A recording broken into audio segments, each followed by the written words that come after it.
class of UGC NET. Here Unit 7 we have started and Unit 7 का जो आज का टॉपिक हम डिस्कस करने वाले हैं it's about foreign banks. Last session में हमने कमर्शियल बैंक्स डिस्कस किया था और अगर हम प्रैक्टिकली देखें तो foreign banks are the commercial banks also. Commercial bank की एक टाइप होती है फॉरेन बैंक्स और फॉरेन बैंक को आज हम बिल्कुल डिटेल में डिस्कस करेंगे. What exactly they are, how they came into existence, foreign banks क्या रोल प्ले करते हैं, क्या इनका फंक्शन होता है. तो यूजीसी नेट के पॉइंट ऑफ व्यू से फॉरेन बैंक्स का जो टॉपिक है वो बहुत इंपॉर्टेंट है और ये सेपरेट इंडिविजुअली एक इंपॉर्टेंट टॉपिक है. इसलिए कल मैंने जब लास्ट आपको सेशन में types of commercial banks discuss किया था तो वहां सिर्फ मैंने आपको प्राइवेट और पब्लिक सेक्टर बैंक्स बताए थे. But my dear students, foreign banks भी एक तरीके के हमारे कमर्शियल बैंक्स हैं और इसको हम डिटेल में यहीं डिस्कस करेंगे. तो जानते हैं सबसे पहले फॉरेन बैंक्स के बारे में. These banks are those banking companies which open a branch in different nation than the headquarters. Means headquarters इनके सिर्फ एक ही नेशन में होते हैं, उसकी बजाय क्या करते हैं, ये अपने हेडक्वार्टर एक नेशन में रखकर ब्रांचेस को अलग अलग नेशन में खोलते हैं. ओके तो ब्रांचेस अलग अलग नेशन में जब होती हैं एक बैंक की तो वो उन कंट्रीज में as a foreign role play करते हैं, right. They have their registered office in one country. एक कंट्री में जहां पे उनके हेड क्वार्टर्स हैं वहीं पर ही उनका रजिस्टर्ड ऑफिस होता है, that is their home country. And these foreign banks open a branch, जाकर अदर कंट्रीज में जाकर ये ब्रांचेस खोलते जाते हैं जो इनका एज अ सब्सिडरी होता है. It is to provide better services and convenience to the multinational customers. ऐसे कस्टमर्स जिनका बिजनेस अलग अलग नेशन में है, ओके तो उन लोगों के लिए ये सबसे बड़ी मेजर हेल्प है, मेजर कन्वीनियंस है, सेफ्टी है, सिक्योरिटी है, हेल्प है और उनको सर्विसेज अच्छे से मिलती हैं. सपोज अमेरिका में कस्टमर जिस बैंक से डील कर रहा है अगर इंडिया में भी वही बैंक उसको मिल जाए तो उसके लिए कितना फायदे का सौदा होगा. उसकी बैंक उसका जो बिजनेस उससे डील करता है उस बैंक से, वहीं पे ही अगर उसने अपना बिजनेस इंडिया में खोला है तो वो इंडिया के बिजनेस को उस बैंक से रिलेट कर देगा, right. So these banks often use low tax Nations. ऐसे नेशंस को यूज करते हैं जहां पर टैक्स सबसे कम है. क्यों? वहां पर इनको मेजर प्रॉफिट होगा. They have portfolio of the clients from different countries. Obviously हर अलग अलग नेशन के लोग इन बैंक से रिलेट करते हैं तो ये उन सबका एक पोर्टफोलियो बनाकर रखते हैं. The foreign banks have to follow the rules of both the countries. Yes, both nations के रूल इनको लेकर चलने पड़ते हैं.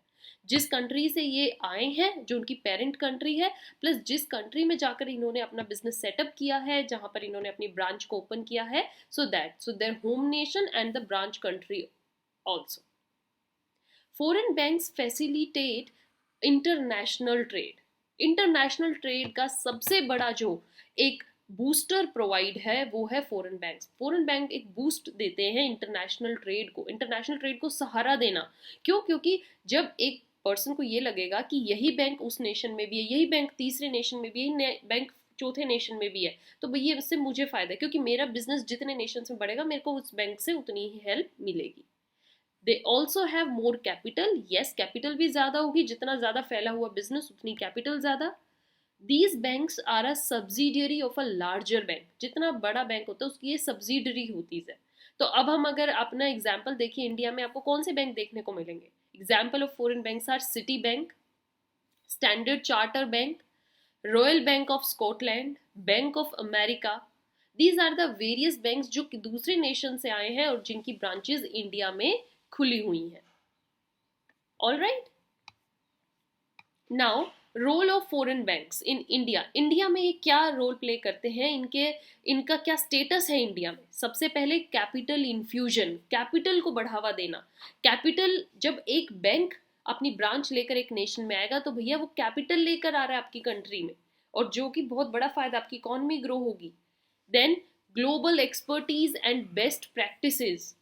ग्लोबल जो लोग हैं जो उस बैंक को मैनेज करेंगे, जो उस बैंक के अंदर मैनेजर्स होंगे, वो कौन से लोग होंगे? जिनको ग्लोबल एक्सपीरियंस है, अलग अलग नेशंस में कैसे बिजनेस को सेट करना है वो उनके पास एक्सपीरियंस है, बेस्ट प्रैक्टिसेस है. Then diversification of financial services.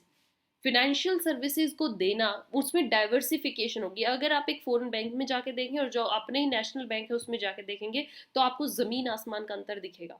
Their way of dealing is completely different. उनकी जो फाइनेंशियल सर्विसेज है उसमें डाइवर्सिफिकेशन है, बिकॉज वो ऐसी सर्विसेज प्रोवाइड करेंगे जो उस नेशन को भी चाहिए, प्लस वो जिस नेशन से आए हैं वहाँ जो सी सर्विसेज है that also, right. Trade finance करना, लोन देना, इंटरनेशनल ट्रांजेक्शन्स को बढ़ावा देना is the major thing they help in. Then cross border banking relationships become more stronger, because suppose अभी जो मैंने एग्जाम्पल दिया था, एक ले लेते हैं, एक ब्रिटेन का बैंक है इंग्लैंड का, और इंग्लैंड की ब्रांच वो इंडिया में ओपन हो रही है, तो इससे इंग्लैंड और इंडिया के रिलेशंस भी तो अच्छे हो रहे हैं। Okay, technology and innovation is increasing, spreading day by day, competition increase होता है इससे। हमारे यहाँ के नेशन के जो खुद के होम बैंक्स हैं, they also start improving their services, their efficiency become more in growth, access to the global markets. Yes, foreign banks अलग अलग नेशन में आने से क्या करते हैं, ग्लोबल मार्केट्स में एंटर करते हैं, अलग अलग नेशन की मार्केट का स्टडी करते हैं, कैसा वहाँ पर इन्वेस्टर है, कैसा वहाँ का बिजनेस है, right. Now let's understand the foreign bank branches. कैसे ये बैंक ब्रांचेस खुलती हैं, इनको एक बार समझते हैं, इनका concept. Foreign bank branches are available in different countries. Okay, they are available in different countries. एक ब्रांच जो होती है वो एक सब्सिडियरी होती है अपने सेंट्रल बैंक की, जो उनका मेजर बैंक होम कंट्री में होता है, और उसकी सब्सिडियरी बन के ये दूसरे नेशन में ओपन होती है। This subsidiary has access to principal capital, वहीं से इनको पैसा मिलता है, right. This allows the branch to offer better financial services. Also the bank will be viable competition to the national banks के लिए कॉम्पिटिशन क्रिएट करता है, ऑब्वियसली करता है। The primary function is to ensure the ease देना। Okay, multinational clients जो हैं, आप उनको एक तरीके से वे ऑफ बिजनेस कैसे करना है उसकी एक बहुत ही ईजी प्रोसेस दे देते हो। ऑल राइट, फॉर एग्जाम्पल एक कंपनी इन यूएसए है, यूएसए की कंपनी है, वो डील करना चाहती है, वो वहाँ पे डील करती है एक बैंक से, यूएसए की कंपनी यूएसए के किसी बैंक से उसकी डीलिंग है। अब यूएसए की कंपनी ने सोचा they want their business to open an office in India, India में हम अपना बिजनेस खोलें। लकीली क्या करते हैं, जब वो इंडिया में आते हैं तो उनको वही बैंक यहाँ भी दिख जाता है, द सेम बैंक वो उनको इंडिया में भी मिलता है। Now the company will feel more better, will have a lot of ease, it can easily access the headquarters of the bank accounts, वहाँ से डायरेक्ट अपने जो भी उनका बिजनेस स्टेटमेंट्स है चेंज होगी, एक्सचेंज होगी, दोनों नेशन के जो बैंक्स हैं वहाँ का आपका पेरेंट बैंक और यहाँ जो उसकी ब्रांच है वो उस क्लाइंट को उतनी हेल्प प्रोवाइड करेगी, राइट।